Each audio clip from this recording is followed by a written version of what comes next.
Alright, so I just finished watching the second episode of She-Hulk Attorney at Law. That's what's called Superhuman Law. Real quick, my score for it would be a 5 out of 10. I might be tempted to go a little bit higher, because there's a couple decent scenes in there that are kind of amusing. And plus also, early in the series' run, I'm generally a little more forgiving of things. Because I know that it might take a little while to get your feet under you. And then you could be set. But they have multiple scenes of her complaining about her name, She-Hulk. And she even says, "I can't exist without being a derivative of the Hulk" and stuff. And I don't care for that kind of crap.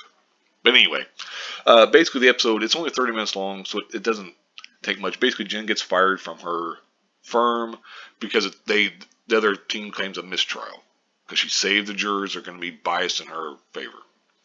So you're like, okay. So then they have some scenes of her trying to get jobs elsewhere. Nobody wants her because it's too much of a liability, or it's too much of publicity, or things of that nature. Finally, Holden Holloway from GLK&H offers her a job to head up their Superhuman Law division. We've all seen that from the trailers. She accepts. Then later she finds out that she needs to be the She-Hulk full-time. He wants her to be the She-Hulk full-time. And so she reluctantly kind of quasi-accepts, although her first case would be with Emil Blonsky, the Abomination. And of course, Tim Roth does his usual good job, as always. And they have a couple, actually, there's a little kind of amusing scene where the guard is telling her as they're on their way to meet the Abomination, which he's in his human form, by the way, which is, that was kind of entertaining, but the more funny part was when, he's, like I said, the guard is giving her all these instructions. Don't go past the yellow line, don't touch all this kind of stuff.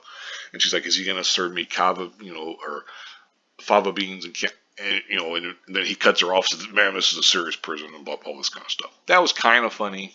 It depends. Like I said, nothing haha, laugh out loud funny, but it was okay. Anyway, she calls up Bruce, talks on the phone with him, and basically to tell him that she's going to be, taking his, Abomination's case and stuff.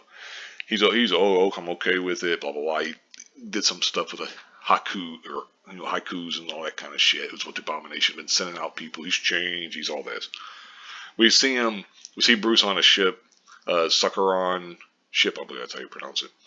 And their call-ins, basically, Jen's boss, Holden, calls her up, says, "Do you accept?" She's like, "Yes, I do."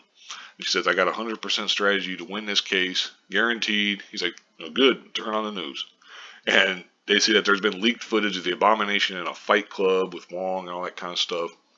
It's kind of tying into other things. I also seen some people freaking out because they name drop Hawkeye. Because at one point Jen meets her family, or I guess we meet Jen's family. I guess I should phrase it that way. And her dad is asking, "Well, what about, what does Hawkeye do with his arrows? Does he pick them up afterwards? And that'd be dangerous and stuff." Which, it's Mark Davis is the actor's name. He's always good. But anyway, and they have a couple more funny quote unquote things with her family and everything, which isn't really funny. The more amusing part with her family involves the kind of mid-credit scene, or whatever you want to call it, where she, as She-Hulk, is doing things around the house for them. Like at one point, she's lifting a car up so they could change a tire. She's putting up a TV screen on the wall, and then tells her dad, "Don't touch the wires again," which doesn't really make a whole lot of sense. Whatever. She also brings in a bunch of those big water jugs, like the ones that you see on the water coolers in the business or whatever. I think like 8 or 9 of them. And she's like, "Dad, it's great you're staying hydrated, but this is a little much." I was like, well, that's not really funny, but okay, whatever. It's charming, quote unquote, but whatever. Like I said, I would give it a 5 out of 10 though, just because it's okay, but there was nothing that's actually laugh out loud funny.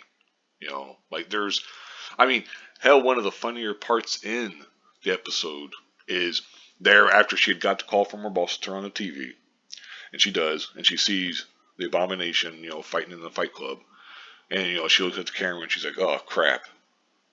That was probably one of the funnier things, to be quite honest. It was, like I said, it's okay.